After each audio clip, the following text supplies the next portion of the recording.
À la fin de la Seconde Guerre mondiale, les États d'Europe de l'Ouest décident de se rapprocher. Leur objectif premier, éviter une nouvelle guerre fratricide. À l'heure de la reconstruction de l'Europe, détruite par la guerre d'anéantissement qui s'achève, ces pays cherchent aussi à développer leur économie et à se protéger de la menace soviétique alors que la guerre froide s'amorce. Ainsi, en 1951, à l'initiative de personnes telles que Robert Schuman, Jean Monnet ou encore Konrad Adenauer, que l'on présente aujourd'hui comme les pères de l'Europe, 6 pays unissent leurs forces.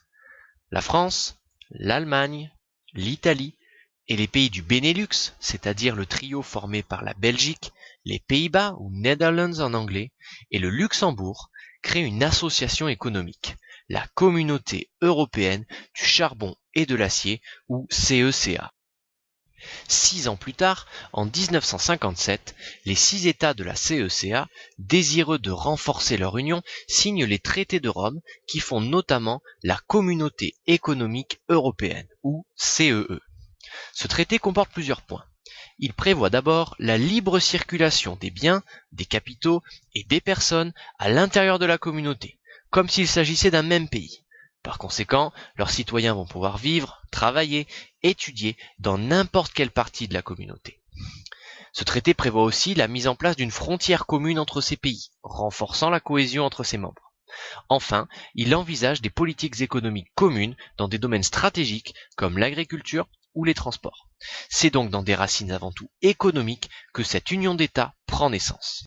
À partir des années 1970, la CEE attire et elle entame un processus d'élargissement à de nouveaux États du continent européen.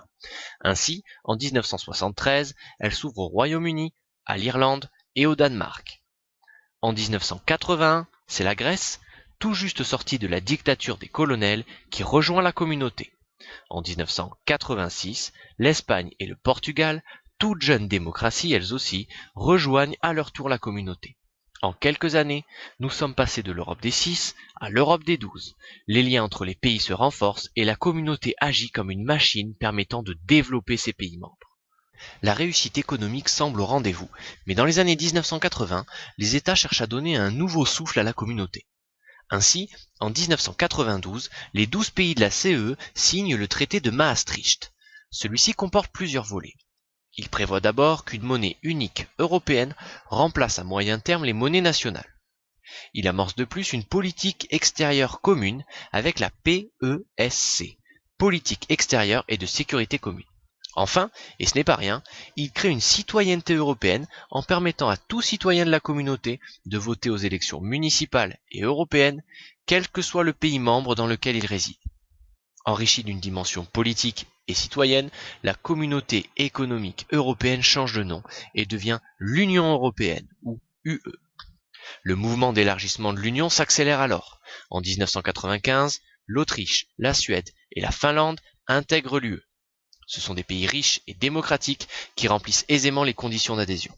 Dans le même temps, plusieurs pays de l'ancien bloc communiste qui s'est effrité dès la chute du mur de Berlin en 1989 et véritablement effondré en 1991, ces pays se portent aussi candidats et les négociations avec l'Union européenne commencent.